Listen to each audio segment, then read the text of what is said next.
하나님의 말씀은 역대하 36장이고요. 22절과 23절 말씀입니다. 22절 말씀 같이 읽습니다. 바사의 고레스 왕 원년에 여호와께서 예레미야의 입으로 하신 말씀을 이루시려고 여호와께서 바사의 고레스 왕의 마음을 감동시키심에 그가 온 나라에 공포도 하고 조서도 내려 이르되 바사왕 고레스가 이같이 말하노니 하늘의 신 여호와께서 세상 만국을 내게 주셨고 나에게 명령하여 유다 예루살렘에 성전을 건축하라 하셨나니 너희 중에 그의 백성 된 자는 다 올라갈지어다. 너희 하나님 여호와께서 함께 하시기를 원하노라 하였더라. 아멘. 예, 오늘 지난주에 이어서 그 바벨론 유수라고 하는 그 70년의 간격을 두고 일어났던 비극적인 사건이 있었죠. 그래서 바벨론에 의해서 유다, 이스라엘이 멸망했고요. 그 70년 후에 다시금 하나님께서 예루살렘을 새로이 복원시켜 주시고 성전을 새롭게 세워 주신다고 약속을 하셨습니다. 그래서 그 70년이 지금 이제 성경적으로 지금 시대가 지났습니다. 그래서 70년 뒤에 그들이 이제 회복이 됩니다. 그래서 오늘 여러분과 나누고자 하는 이야기는 그 이스라엘 백성이 바벨론에 사로잡혀 가서 70년 동안 거기서 있는 동안에 고생도 많이 하였지만 그곳에서 새롭게 리뉴얼 돼가지고 새로 하나님을 믿는 그 간절한 마음을 그들이 공유하게 되었고 그래서 이제 예루살렘으로 다시 돌아가면 우리는 진정한 하나님의 나라를 만들어야 되겠다라고 하는 그런 공감대를 이루게 되었습니다. 그러면서 이제 그들이 예루살렘으로 이제 돌아가게 되었는데요. 그러면서 그들의 마음 속에 그 메시아라고 하는 분에 대한 그러한 소망을 다시금 간직할 수 있었던 것 같습니다. 왜냐하면 하나님께서 70년 동안 이스라엘을 벌을 주시고 다시 회복시켜 주시겠다고 약속을 하셨는데 70년이 지났고 정말로 그들이 회복이 되었습니다. 이것이 그냥 될 수 있는 일이 아니고 이것은 분명히 메시아이기 때문에 일어났다고 하는 그 메시아 신앙이 이때 생겼다는 것입니다. 그러니까 요 바벨론 유수 그 이전 고대 시대에는 특별하게 메시아 신앙이라고 하는 것이 유다 사회에 그다지 넓게 퍼져 있지 않았다고 그럽니다. 근데 그것이 이제 요 사건을 계기로 이제 새롭게 부각이 되게 되는데요. 그리고 또 하나 나온 것이 이제 남은 자들이라고 하는 용어가 있습니다. 이것이 영어로 얘기하면 렘넌트입니다. 성경의 남은 자라고 하는 것은 이스라엘 백성은 굉장히 많은데 그 중에 내가 모든 이스라엘 백성을 다 회개시키고 다 구원하지 않고 그루터기를 이용해서 내가 새롭게 하겠다라고 하는 것이 하나님의 말씀이셨습니다. 그래서 여기 남은 자들이라고 하는 것은 다 자기 길 찾아가고 그럼에도 불구하고 하나님은 그 남은 자들 즉 렘넌트를 이용해 가지고 하나님의 나라를 새롭게 하시겠다라고 하는 그 약속이 여기서 이제 이루어지는 겁니다. 그래서 오늘 여러분과 함께 나눌 내용의 두 개의 키워드는 메시아라고 하는 그러한 소망과 남은 자들이라고 하는 그러한 두 개의 용어가 되겠습니다. 우리가 읽었던 내용인데요. 역대하 36장 22, 23절은 역대하의 36장 21절까지는요. 이스라엘이 멸망하는 과정을 소개하고 있어요. 그래서 결국 이제 시드기야가 눈까지 뽑히고 사로잡혀 가죠. 그래서 이스라엘이 완전히 멸망했습니다. 물론 이제 한 번에 멸망한 것이 아니고 세 차례에 걸쳐서 포로도 끌고 가고 하면서 결국은 완벽하게 이제 멸망하는 과정이 역대하 36장 21절까지 나와요.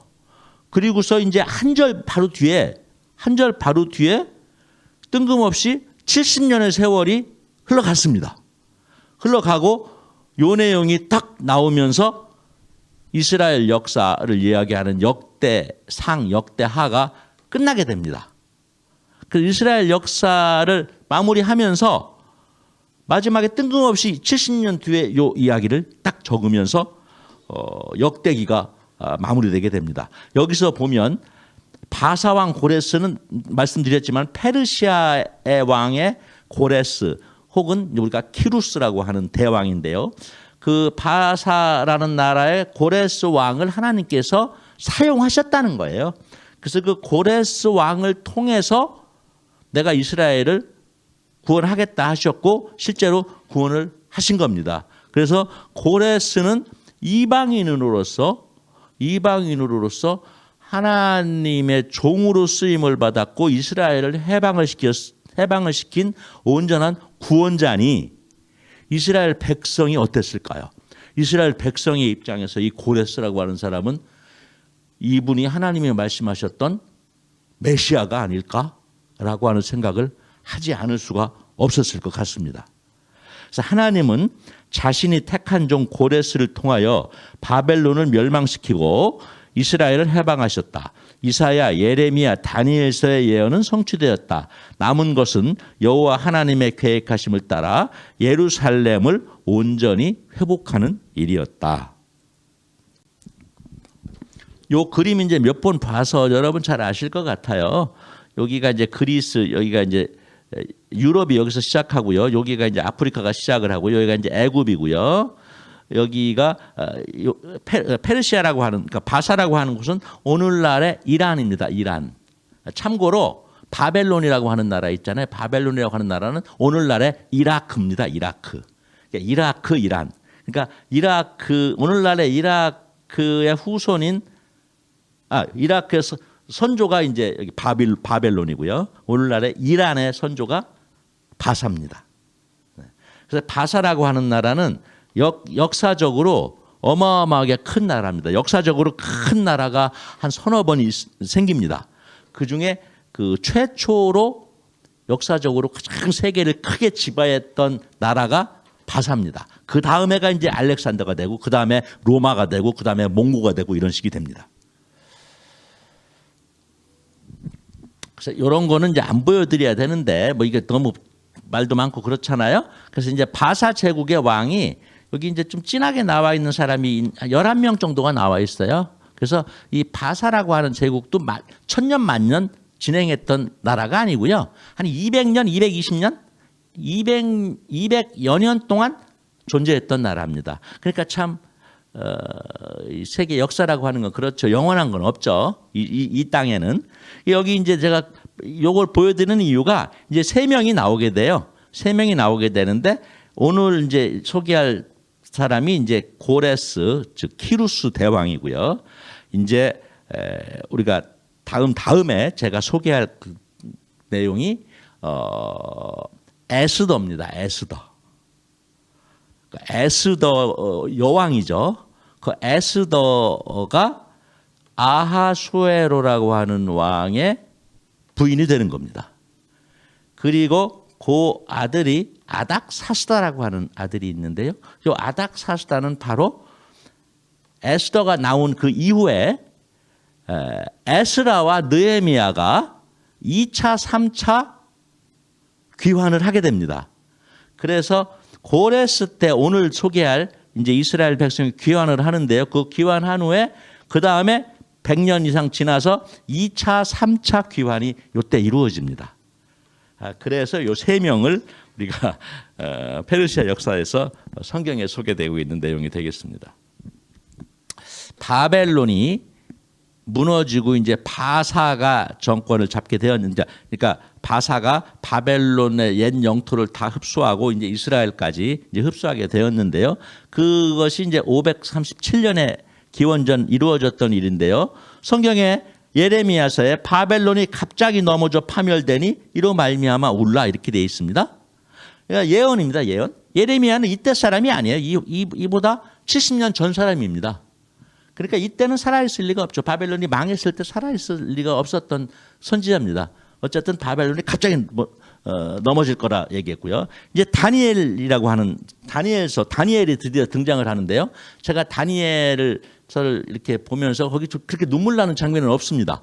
눈물 나는 장면은 없는데 제가 다니엘의 일생을 보면서 제가 좀 울었어요.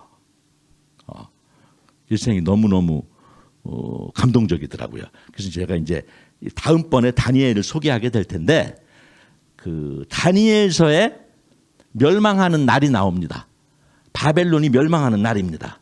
이에 벨사살이 이게 마지막 왕, 바벨론의 마지막 왕입니다. 벨사살이 명하여 그들이 다니엘에게 자주색 옷을 입히게 하여 금사슬을 그의 목에 걸어주고 그를 위하여 조서를 내려 나라의 셋째 통치자로 삼으니라. 그날 밤에 갈대아 왕 벨사살이 죽임을 당하였고 메대 사람 다리오가 나라를 얻었는데 그때 다리오는 62세였더라 하고 다니엘서 5장에 나오는데요. 망하는 그날 이제 해몽을 부탁을 합니다. 벨사살 왕이 다니엘한테 해몽을 부탁합니다. 그래서 해몽을 해줍니다. 너는 망할 것이다라고 하는 해몽을 해줍니다. 그리고서 실제로 그날 밤에 그러니까 바사가 쳐들어와서 죽임을 당했습니다. 그리고 여기에 보면은 셋째 통치자로 삼았다 나오는데요. 이 셋째 통치자는 왕 다음에 둘째가 있고 둘째 밑에 셋째가 아니고 왕이 두 명이었습니다. 아버지 왕, 아들 왕. 벨사살이 아두랑입니다. 그 당시에는 공동 치리를 했던 시절이 많았기 때문에 두 명이 공동 치리를 했는데 그 아두랑입니다. 그러니까 두 명의 공동 치리하는 왕 바로 밑에 셋째 통치자가 된 겁니다. 그러니까 다니엘이 이제 대단했던 거죠. 물론 이때는 다니엘이 한 80살 정도 되었을 때 이야기입니다. 그래서 이제 망하는 사실이 이렇게 여러 군데 소개되어 있어요. 어떻게 망했냐? 내부의 종교 갈등과 메데 페르시아 바사 연합군이 이제 무혈 입성을 했는데요. 바벨론이요 농업 국가에서 상업 국가로 되면서 여러 신들이 있는데 그 신들 중에 태양의 신과 달의 신이 있었어요. 그래서 태양의 신을 믿는 그 마루둑이라고 하는 태양의 신의 선지자들이 있고요. 또 이 신이라고 하는 건 또 신이라고 하는 신이 있었던 모양입니다. 그 신이라고 하는 신은 이제 농업 달의 신입니다. 그래서 이 둘 간에 그 알력이 일어났는데 그 태양의 신을 섬기는 마르둑 제사장들이 그 당시 그 왕이 자기들을 무시하는 그러한 것을 느끼고 그 바사 그 연합군에 바벨론 성문을 열어줬습니다.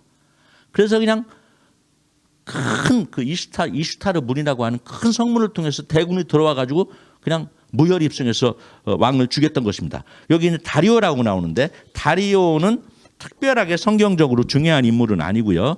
고레스 오늘 소개하는 고레스 왕의 외숙부라는 말도 있고 장일이라는 말도 있습니다. 어쨌든 대리 통치했던 자입니다. 그러니까 전체 바사 제국의 그 왕은 고레스고 그 고레스 밑에 새끼 왕들이 있었던 것인데 이제 그 중에 한 새끼 왕이 다리오다 아마 이렇게 저는 이해를 했습니다.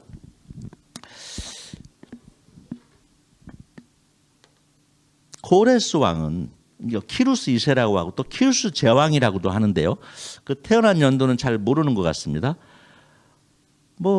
군주의 거울 키루스, 양진영 세계에서 한 진영으로 치우치지 않은 중용의 리더십이 그를 왕 중의 왕으로 만들었다. 역사상 가장 위대했던 왕으로 소개되고 있습니다. 알렉산더보다도 더 위대했던 왕으로 이제 소개하는 게 놀랍습니다. 이러한 왕이 하나님께 쓰임 받았다는 게 놀랍습니다. 그래서 고레스라고 하는 왕은 크세노폰이라고 하는 그리스 정치가 겸 철학자가 있는데요. 기원전 5세기에 비길 자가 없는 가장 위대한 세계의 정복자다 이렇게 극찬을 했어요. 그래서 한 30년 통치를 했는데요. 그 통치 기간 안에 바벨론이라고 하는 나라를 함락을 했고요. 인류 역사 최초의 거대 국가를 수립했고 관용과 자비의 정책을 펴서 다민족을 통치를 했다는 겁니다. 그리고 유명한 고레스 칙령이라고 하는 걸 발표를 했는데 옛날 사람들은 이거를 몰랐어요. 그래서 옛날 사람들은 성경을 무시했다고 그러죠. 아니 어떻게 고레스라고 하는 사람이 이스라엘을 해방시켜주고 성경까지 복원시켜주겠냐? 그 말도 안 되는 성경의 내용이 말도 안 된다 이렇게 했는데 그 내용이 고레스 실린더라고 하는 이 유물이 발견되면서 이 안에 이스라엘에 회복됐다는 내용이 요 안에 적혀 있는 겁니다. 물론 그것뿐만이 아닌 다른 자신의 업적과 그 정치 철학을 담은 그런 유물이라고 하죠. 그게 세계적으로 유명한 유물인데 이것이 대형 박물관에 있습니다. 그런데 이 대형 박물관에 있는 것을 똑같이 복사를 해서 유엔 본부에 로비 2층 로비에 전시가 돼 있다고 합니다. 그러니까 유엔에서 우리 유엔이 이런 방향으로 나가야 된다라고 하는 유엔의 모델이 되는 그러한 왕이 고레스 왕입니다. 그래서 인류 최초의 인권 선언이고 유엔이 인정한 최고의 리더라는 것입니다. 우리가 몰랐던 일이 너무 많죠. 그래서 이 고레스는 하나님이 크게 사용하셨어요. 에스라서에 보면 바사왕 고레스는 말하노니 하늘에 하나님 여호와께서 세상 모든 나라를 내게 주셨고 나에게 명령하사 유대 예루살렘에 성전을 건축을 하셨으니 이스라엘 하나님은 참신이라. 고레스가 하나님이 참신이라고 고백했다는 것이 에스라에 나오고요. 이사야서 44장에는 고레스에 대하여는 이르기는 내 목자라. 하나님께서 고레스를 자기 목자라고 하셨던 겁니다. 그가 나의 모든 기쁨을 성취하리라 하며 예루살렘에 대하여는 이르기를 중건되리라 하며 성전에 대하여는 새 기초가 놓여지리라 하는 자로다 하고 이사야서는 고레스가 등장하기 150년 전 선지자입니다. 이사야서 45장에 보면은요, 여호와께서 그의 기름 부음을 받은 고레스에게 이와 같이 말씀하되 이래가지고 그 쭉 다른 칭송을 하게 됩니다. 여기에 기름 부음을 받은이라고 하는 것이 이사야서에 등장하게 됩니다. 이것이 바로 우리가 얘기하는 뭡니까? 메시아입니다. 기름 부음을 받은 자가를 우리가 히브리어로 메시아 이렇게 얘기를 합니다. 그래서 고레스 칙령에 의해서 포로가 귀환하게 됩니다. 여기서 이제 아마 말탄 사람이 아마 수룹바벨이라고 하는 리더가 아닐까 싶습니다. 초대 유대 총독을 했습니다. 그래서 이제 여기 수산에서부터 이렇게 해서 한 1000km 정도를 이렇게 옮겨갔는데요. 거의 5만 명에 가까운 사람들이 옮겨갔으니까 어마어마한 규모죠. 물론 그 당시에 잡혀갔던 그 이스라엘 민족이 한 10% 미만이었을 거라고 생각을 합니다만 그렇게 얘기들 합니다. 하지만 49,897명이 귀환했다고 에스라서에 나와 있습니다. 그 리더는 수룹바벨입니다. 그 이후에 제가 아까 150이라고 잘못 말씀을 드렸는데요. 150이 아니라 한 80년쯤 후에 2차, 3차 귀환이 이루어집니다. 이 2차, 3차 귀환은 이제 아닥사스다 왕이라고 하는 왕 때 이루어지고요. 수룹바벨만 고레스 왕 때 1차 포로 귀환이 이루어집니다. 여기에서 여러분이 이제 아셨으면 하는 것이요. 아까 나와 있던 것이 기원전 530년이고요. 그리고 기원전 20세기니까 2500년 뒤에 이스라엘이 다시 건국을 했습니다. 건국을 해서 지금 이스라엘이라고 하는 나라가 있습니다. 이와 같은 국기가 있죠. 이 국기의 이 안에 있는 심벌이 다윗의 방패라는군요. 그것이 다윗의 방패라고 하고요. 시온주의라고 하는 것이 싹 텄는데 이걸 뭐 설명하기에는 너무 길고요. 유대교 이야기고 우리 기독교 이야기가 아닙니다. 어떻게 이스라엘이 1948년에 독립을 했는지 여러분 혹시 아시는 분은 아실 거예요. 쳐들어가서 뺏은 게 아니고요. 이스라엘의 유대인 중에 로스차일드라고 하는 이러한 전설적인 가문이 있습니다. 세계의 모든 돈을 주물럭 했던 유럽에 있는 여러 나라들, 영국, 프랑스, 독일, 여러 왕들한테 왕의 금고지기를 했고, 그리고 이제 미국에까지 손이 뻗어서 미국의 금융계까지를 장악한 이 전 세계 금융계 집안입니다. 이 집안에 아버지의 5 아들이 있고, 이 마지막 아들의 아들이 이 사람의 아들이 에드몽이라고 하는 자가 있는데요. 이 에드몽이라고 하는 자가 이스라엘 땅을 샀습니다. 팔레스타인을 돈을 주고 샀어요. 자기가 땅을. 돈을 주고 사서 사람을 모집했습니다. 이 땅에 가서 살 사람이 있으면 와라 했더니 이 세계 각지에 흩어져 있던 이스라엘 백성들이 돌아왔던 것입니다. 이스라엘로. 그리고 나서 2차 대전이 끝나고 건국을 선포를 했던 것입니다.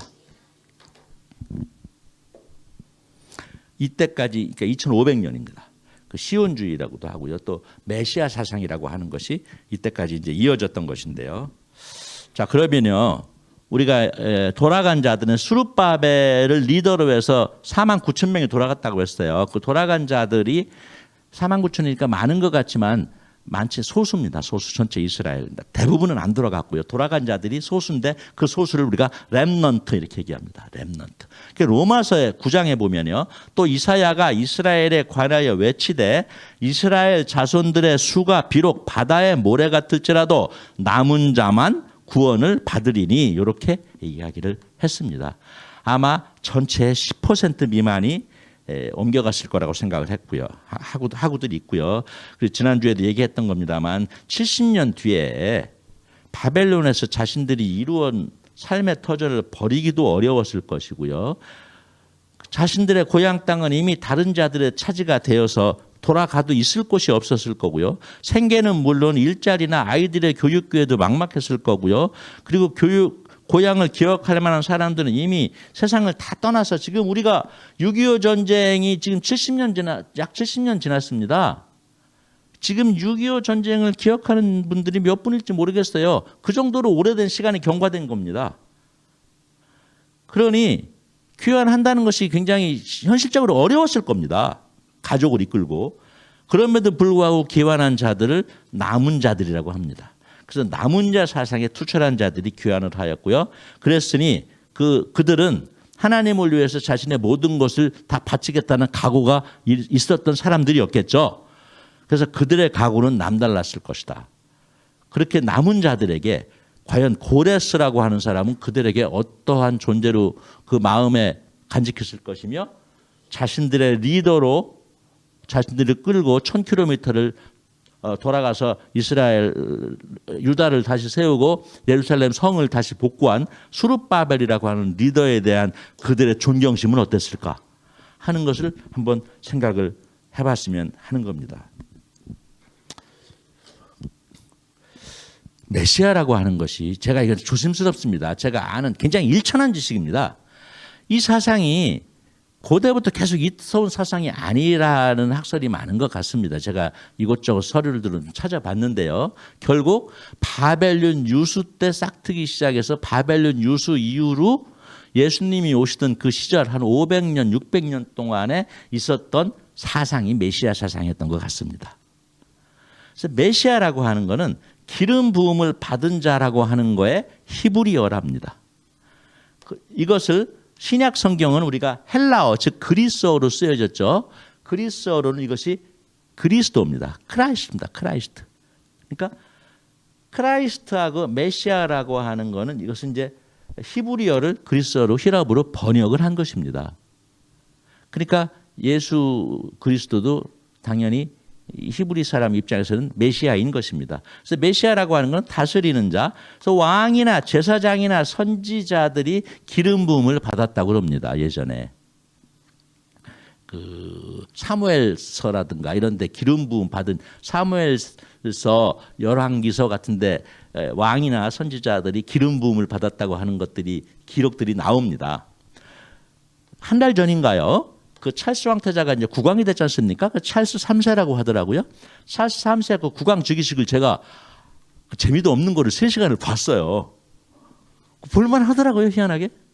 그 프로그램이 있어요. 프로그램 북을 어디더라? 뭐 어디 대사관인가요? 프로그램 북이 이렇게 다운받을 수 있더라고요. 그 프로그램 북이 한 50페이지, 60페이지 너무너무 두꺼워요. 거기 프로그램 쭉 나와요. 누가 등장하고 무슨 일이 있고 그 중간에 보면은 도유식, 기름을 붓는 그 의식을 행하게 됩니다.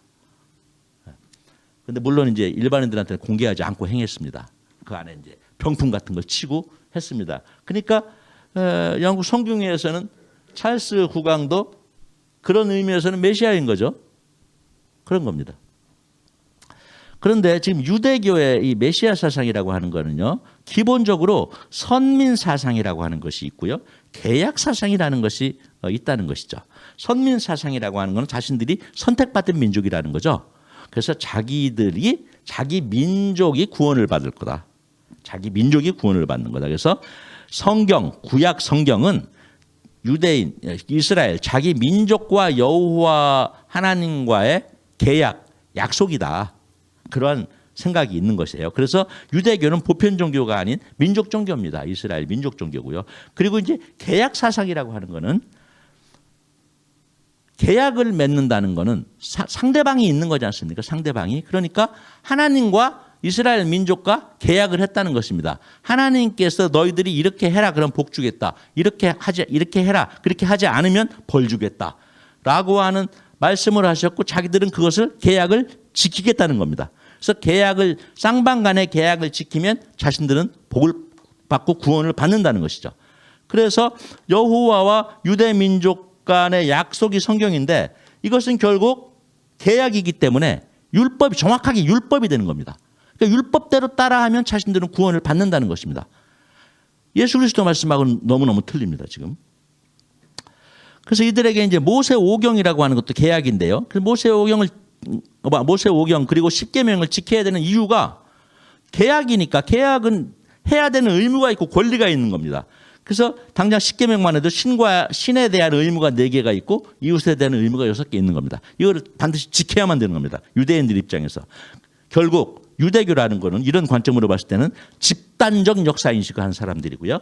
그리고 현세에서 구원을 얻고자 하는 자들입니다. 내세의 구원을 얻고자 하는 자들이 아니고요. 그리고 행위를 강조합니다. 왜냐하면 율법대로 해야 되니까 행위를 강조할 수밖에 없는 것입니다.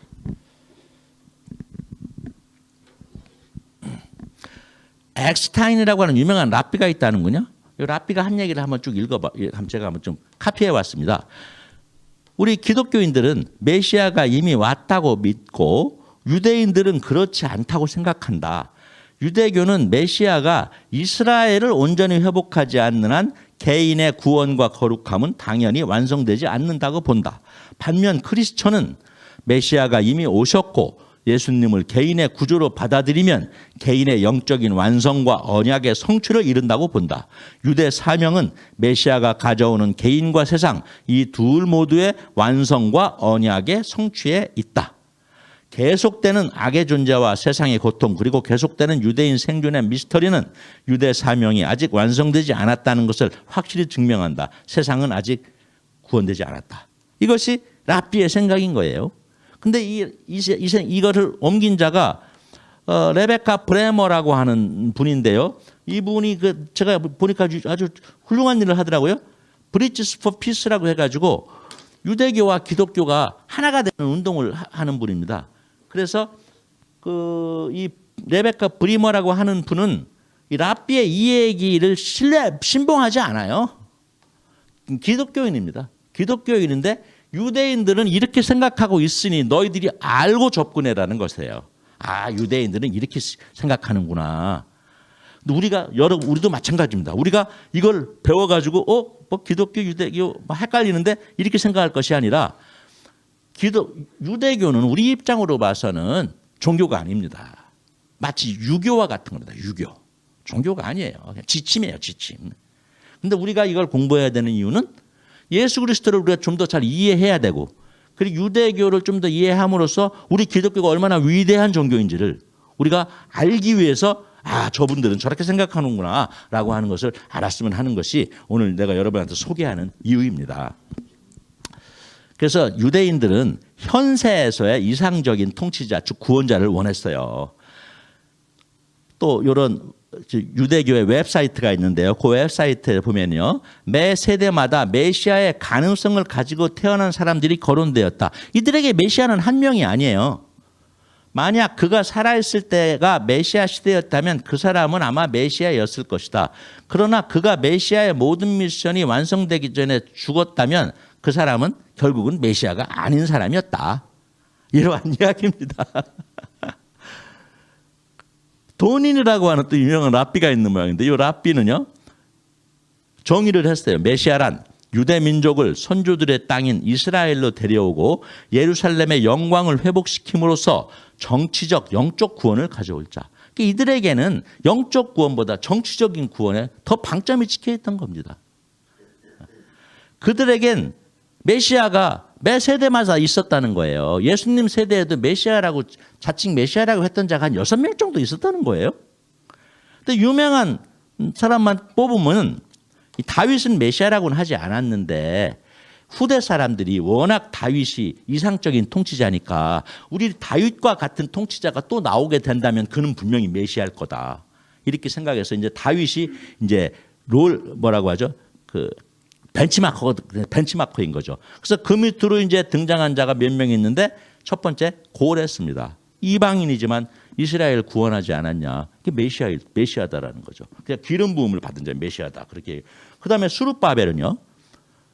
근데 고레스는 유대인이 아니에요. 그러니까 좀 메시아라고 하기 좀 애매하죠. 자기들 민족으로서는. 수룹바벨은요. 다윗의 핏줄이에요. 예수님의 조상이에요. 수룹바벨. 그리고 4만 9천 명의 이스라엘을 이끌고 남은 자들이 이스라엘로 가서 예루살렘을 회복하고 성전을 새로 지었어요. 당연히 메시아라고 그 당시 추앙받았을 수밖에 없습니다. 그로부터 400년 뒤에 예수님이 오시기 한 150년 전에 마카비 전쟁이라는 전쟁이 있어가지고 유다가 기적적으로 이스라엘이라고 하는 나라를 세운 적이 있습니다. 그때 그 위인 마카비라고 하는 위인도 당연히 메시아 후보인 거죠.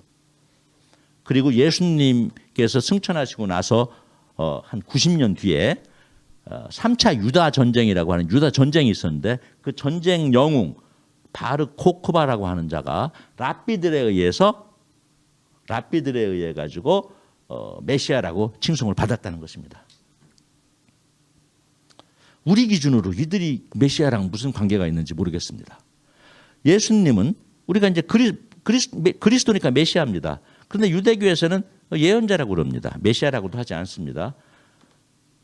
예수님께서 어떤 말씀을 하시는지 우리 압니다. 예수님은 현세가 아니라 하나님의 나라를 말씀하셨습니다.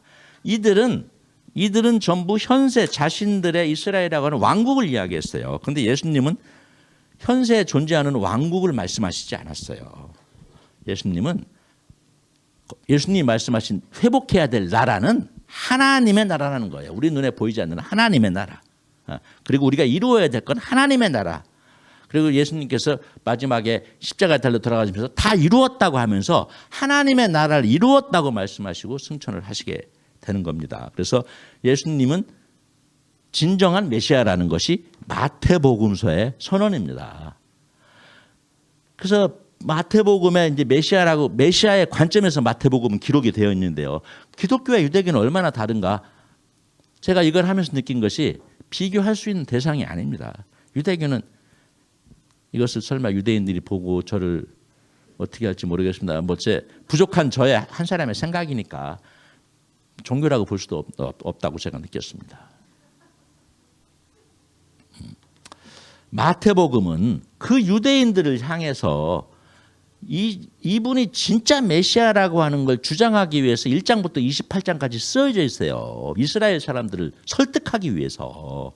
마태는 마가나 누가는 다른 관점입니다. 로마인들에게 보낸 거, 누가는 이제 헬라인들을 위해서 기록을 했는데 마태복음은 순전히 유대인들을 위해서 기록을 했습니다. 그러니까 이제 메시아 사상으로 점철되어 있는 거죠. 성경 말씀을 계속 인용을 하면서요. 근데 예수님은 이 땅의 나라 이스라엘이 아니라 하나님의 나라, 즉 하나님이 자신의 백성들을 영원히 다스리시는 천국을 말씀하셨어요. 그것은 유대인들이 생각하던 이스라엘 구원자의 모습과 너무 달랐어요.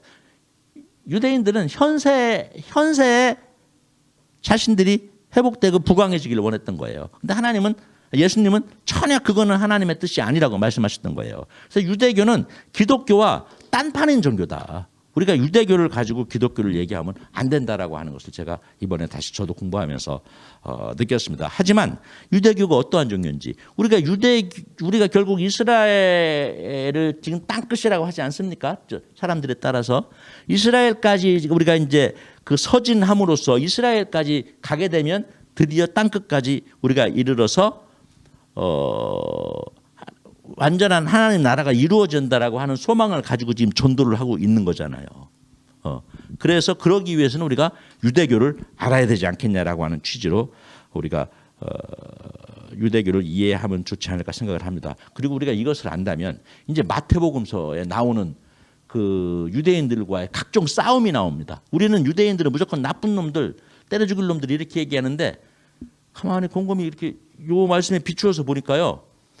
유대교 사상으로 봐서 걔들은 맞는 얘기를 한 거더라고요. 근데 예수님이 보기에는 전혀 엉뚱한 말씀을 하신 거예요. 엉뚱한 거예요. 예수님이 말씀하시는 하나님의 나라와 아무 상관도 없는 얘기를 유대인들이 이제 했던 겁니다. 그것이 이제 무수한 갈등을 일으켜서 결국은 십자가에 달리시기까지 하신 거죠. 이스라엘 역사에서 이 바벨루니우스는 가장 중요한 사건 중에 하나라고 합니다. 메시아 사상에 등장했고 그리고 남은 자 사상이 여기서 이제 우리가 싹트게 됐던 겁니다.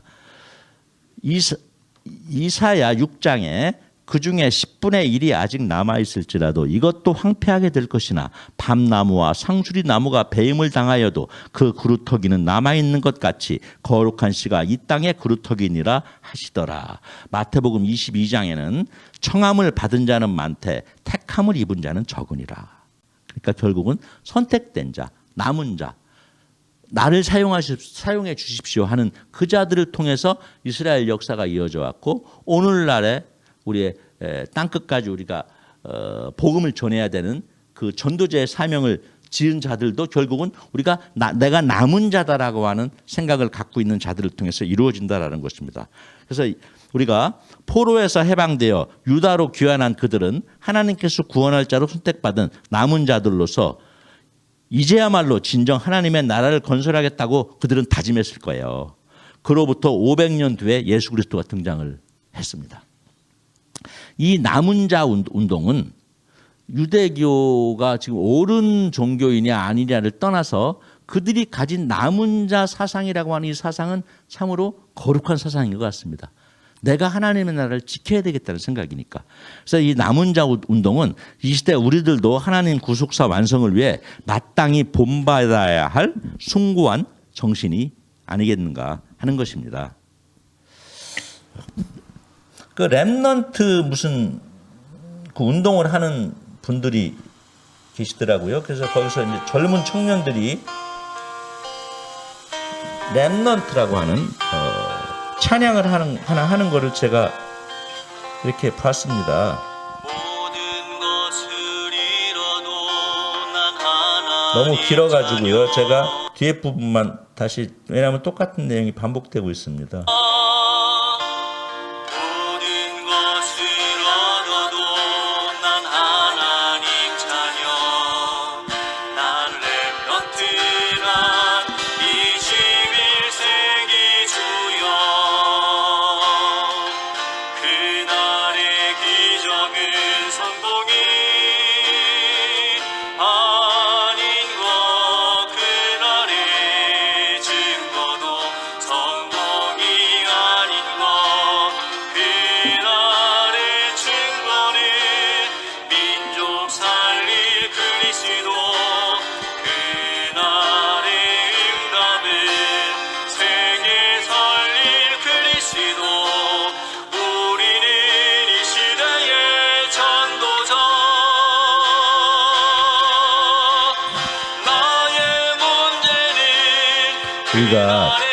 내가 염려가 된 물론 여러분께서는 뭐 성숙하시니까 제가 염려가 되는 것은 구약 성경과 메시아 사상이라고 하는 것은 엄연히 분리되어 있는 겁니다. 제가 여러분한테 소개한 것은 어떻게 해서 이스라엘이라고 하는 민족이 메시아 사상, 렘넌트 사상에 의해서 바벨론 유수 이후에 예수님 오시기까지 그 나라를 새로이 이끌어 왔는지에 대해서 소개하는 것입니다. 그것이 옳다는 것도 아니고요. 성경에서 일부를 차지합니다. 그리고 특히 구약 성경에서 대부분은 소개하고 있지를 않습니다. 그래서 우리가 그 빈 공간이 되는 거예요. 이 메시아 사상으로 이루어졌던 그 이스라엘의 역사는 빈 공간입니다. 그것을 우리가 중간 시대라고 합니다. 중간 시대. 말라기서와 마태복음 사이입니다. 말라기서와 마태복음 사이에 이런 일이 있었다라고 하는 것을 여러분이 아시면 이제 요거를 바탕으로 내가 여러분한테 다음번에는 이제 다니엘의 일생에 대해서 소개를 드릴까 하고요. 그 다음에는 이제 에스더, 에스라, 느헤미야 그리고 예수님 오기 전까지 이제 마캅이라고 하는 그런 분이 등장하게 됩니다. 그것까지 여러분이 조금 기본적인 어떠한 이스라엘의 역사를 그리고 성경의 역사를 아시게 되면 신약 성경을 조금 더 잘 이해할 수 있고 예수님의 그 호소가 조금 더 우리 마음에 저는 솔직히 좀 이번 일을 통해서 제가 최소한 성경적으로는 조금 더 성숙해졌다고 감히 이제 말씀을 드리겠습니다.